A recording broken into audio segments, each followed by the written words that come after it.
ഒരുപാട് സന്തോഷം പിതാവേ. പിതാവിൻ്റെ ചെറുപ്പകാലങ്ങളും വൊക്കേഷനും ഒക്കെ കേൾക്കാനും കുടുംബത്തിലൂടെയും അതുപോലെ തന്നെ ചെറുപുഷ്പ മിഷൻ ലീഗിലൂടെയും മറ്റനേകരിലൂടെയൊക്കെ നല്ലൊരു രീതിയിൽ പിതാവിൻ്റെ ദൈവത്തിൻ്റെ വലിയ പ്രവർത്തനങ്ങൾ കാണാനായിട്ടിടയായി. ഞങ്ങളും അതോർത്ത് സന്തോഷിക്കുന്നു.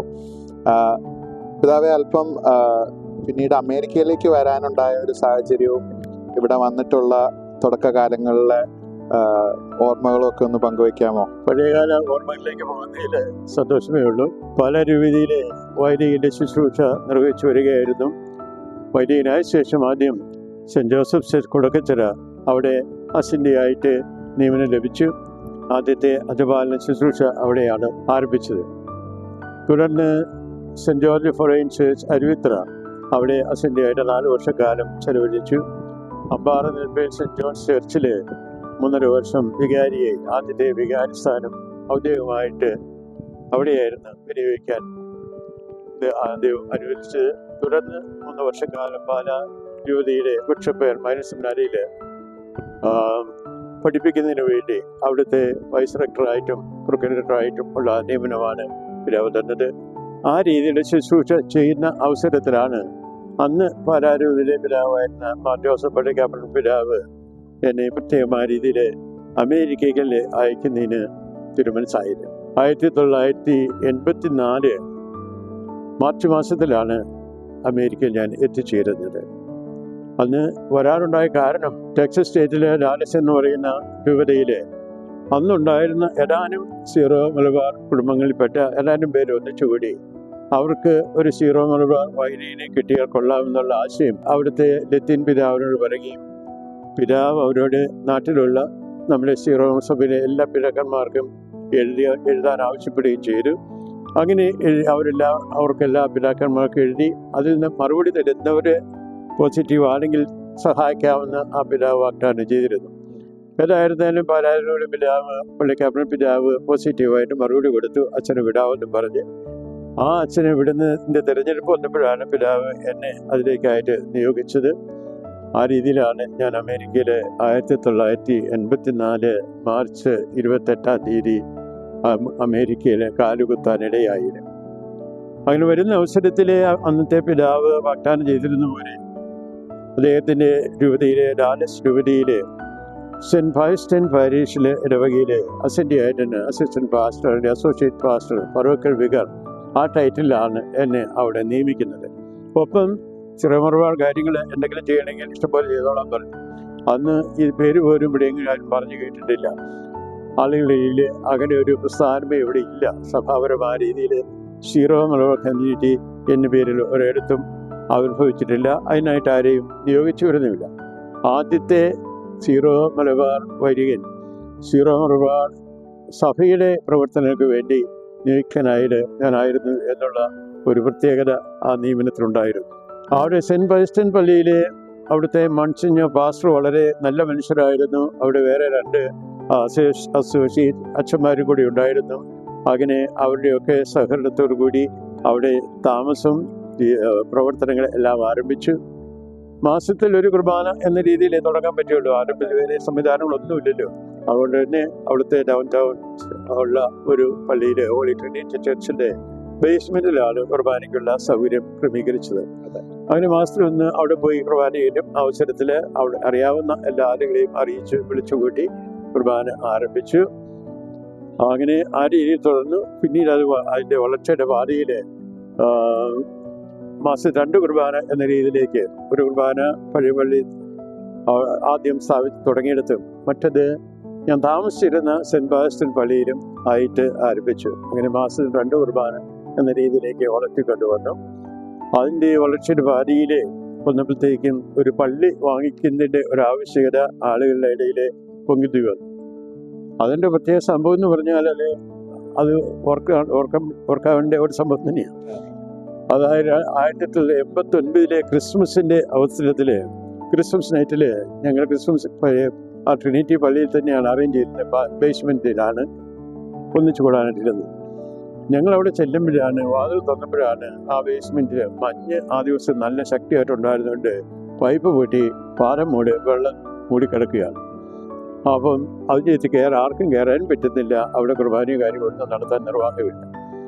അങ്ങനെയുള്ള ആ സാഹചര്യത്തിൽ അതിൻ്റെ തൊട്ടുമുകളിലാണ് പള്ളി മനോഹരമായിട്ട് പാതിര കുർബാനയ്ക്ക് വേണ്ടി അലങ്കരിച്ചിട്ടുണ്ടായിരുന്നു. അന്നത്തെ അവിടുത്തെ പാസ്റ്ററിനോട് ആകുന്ന പോലെ അപേക്ഷിച്ചിട്ടും പള്ളിയിൽ കയറാൻ സമ്മതിച്ചില്ല. പിന്നെ അവസാനം അങ്ങനെ താല്യം കൊണ്ട് സ്കൂളിൻ്റെ ഒരു കാഫറ്റേരിയ ഉപയോഗിച്ചോളാൻ പറഞ്ഞതുകൊണ്ട് അവിടെ സമ്മേളിച്ചു. അപ്പോഴങ്ങനെ കാഫറ്റേരിയ വളരെ ഇടുങ്ങിയ സ്ഥലം അവിടെ ഒന്നിച്ചുകൂടി ആൾക്കാർ ക്രിസ്മസ് ആയതുകൊണ്ട് കഴിയുന്നിടത്തോളം പേര് വരികയും ചെയ്തു. അങ്ങനെ കൂടുന്ന അവസരത്തിൽ ആദ്യം ഞാൻ പറഞ്ഞു ഇപ്പോഴും ഓർക്കുന്നു, ഇന്നാണ് ഈശോ പിറന്നതുപോലെ നമ്മുടെ ക്രിസ്മസ് ആഘോഷിക്കാൻ നമുക്ക് അവസരമായത്.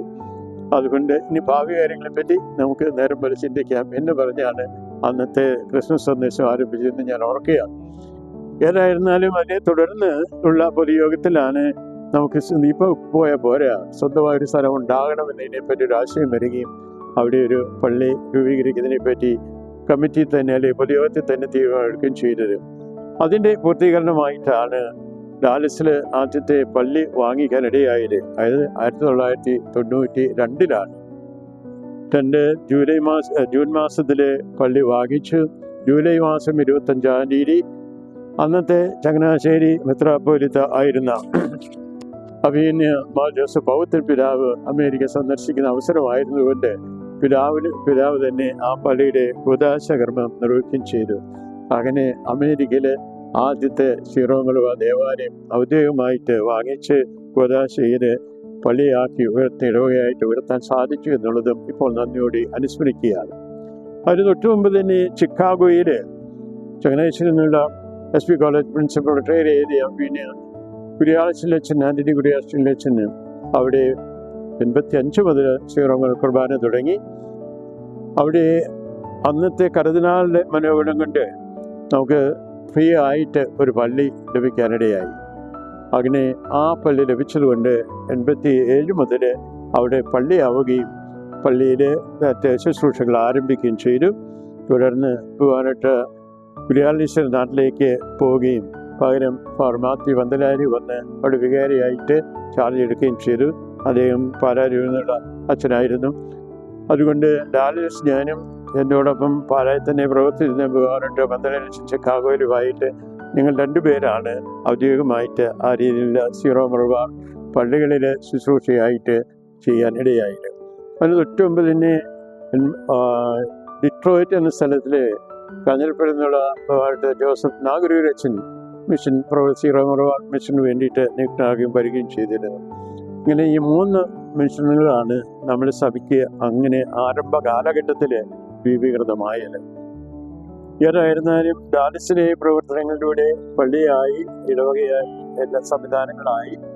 അതിനുശേഷം എനിക്ക് 1999 ചിക്കാഗോയിലേക്ക് സ്ഥലം മാറ്റം ലഭിച്ചു.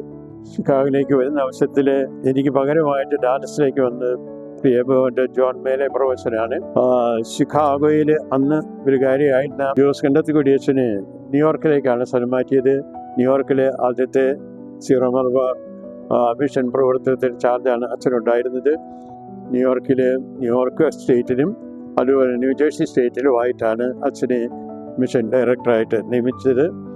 അച്ഛൻ ന്യൂയോർക്ക് ഏരിയയിലേക്ക് പോവുകയും ഞാൻ ചിക്കാഗോയിൽ വന്ന് ചാർജ് എടുക്കുകയും ചെയ്തു. ആ രീതിയിലെ ശുശ്രൂഷകൾ തുടരുമ്പോഴാണ് 2001 മാർച്ച് 11-ാം തീയതിയാണ് സീറോ-മലബാർ സഭയ്ക്ക് ഇന്ത്യക്ക് വെളിയിലുള്ള ആദ്യത്തെ രൂപതയായിട്ട് ചിക്കാഗോ സെൻറ് തോമസ് സീറോ-മലബാർ രൂപത സ്ഥാപിതമാകുന്നതും അതിൻ്റെ ആദ്യത്തെ മെത്രാനായിട്ട് പരിശുദ്ധ പിതാവ് ഇന്ന് വിശുദ്ധനായിരിക്കുന്ന അന്നത്തെ മാർപ്പാപ്പ ജോൺ പോൾ 2 എന്നെ നിയമിച്ചും രൂപത സ്ഥാപിച്ചതും. ആ രീതിയിലാണ് ആരംഭകാലത്തെ തുടക്കം. കഷ്ടപ്പാടുകളേറെ ഉണ്ടായിരുന്നു ഡാലസിലെ പ്രവർത്തനങ്ങളും സമീപ പ്രദേശങ്ങളും. എങ്കിലും അതിലൂടെ എല്ലാം തന്മൻ കൈപിടിച്ച് നടത്തി ഇത്രത്തോളം എത്തിച്ചു എന്നുള്ളത് ഇപ്പോൾ സന്തോഷത്തോടെ നന്ദിയോടെ ഈ ജൂബിലി വർഷത്തിൽ അനുസ്മരിക്കുകയാണ്.